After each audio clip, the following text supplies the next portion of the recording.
A group of students from the Singapore Management University placed over 1,000 packets of tissue paper on the seats in Chinatown Complex Food Centre last year. Why did they do it? They were campaigning against what they thought was an awfully ungracious act. The students spoke to Razer TV on what's transpired ever since and how they intend to keep the spirit of change alive and burning, despite what some critics are saying about them.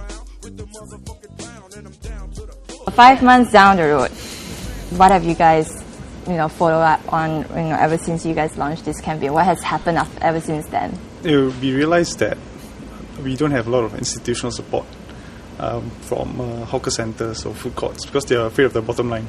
Oh, okay. So in terms of implementing further campaigns officially, we are having trouble, which is why the SKM has sort of advised us to do it unofficially.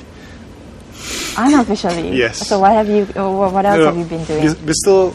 We haven't gone out actively during lunchtime to further our cause, so to speak. But we have plans to do so, in a sense, because we still have 9,000 packets of tissue paper, in a sense, yeah. So we have that responsibility there. So, what is how have they responded to these posters? Do they like it? Do they think it's too, too condescending? It's like you're telling me what to do, and no, they find it quite amusing, especially this one. Why? Tell me a little bit more about that. Because this is when we first come up with the concept, right? So we was thinking about we wanted to put a clown because we think that it's quite silly for them to place tissue packs to reserve seats. Oh dear. Yeah. So we are actually encouraging people to leave someone behind to tell people that the seats are taken. This is more gracious. Oh, yeah. So you're for the idea of chopping seats but using human beings, is that it? Yeah, as in not throw seat, as in leave someone behind to tell people that the seats are taken instead of it's rude to say that the tissue will be in place of humans. Yeah, so we think that it's more polite. And we understand that it's during rush hour, right, it's quite hard to get seats also. Yeah, and besides that, right, our campaign also encourage people to share seats. Okay. Yeah, example for this one. How would Indonesians take to this sort of practice over here? It's a different thing. Yeah, basically it's new to me. Actually, before this project, I didn't know anything about it. Seriously, yeah. So when you first knew about it, did you think it was creative? In some ways, maybe it's because of the space issue in Singapore. Because back in my hometown, we don't have this space issue. Food courts are quite big and accommodate more people. And in context of practicality, I think chopping with tissue is kind of practical, but in the long run, I think human interaction is the key. Now, some critics have mentioned that your campaign lacks substance. What is your response to that?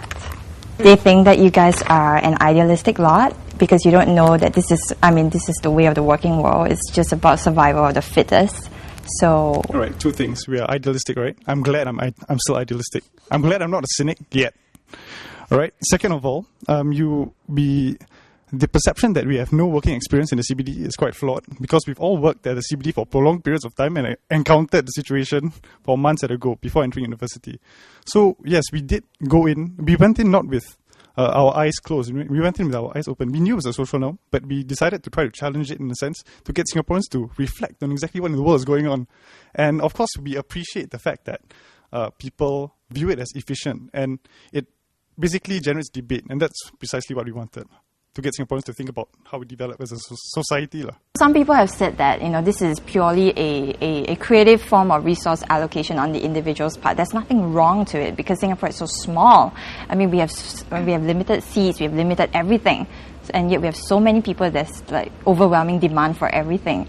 So why do you think this would be considered ungracious in any way at all? We completely agree that space is an issue and efficiency is definitely a priority, but we took the stand that choosing to interact in such a manner was cold and calculated, as opposed to actually interacting with another human being in a more positive manner, and that is to tell the person, hey, the seat is taken. So if you look at that at a fundamental level, right, how you interact with people, that was a negative example by using an inanimate object and something which is quite insignificant.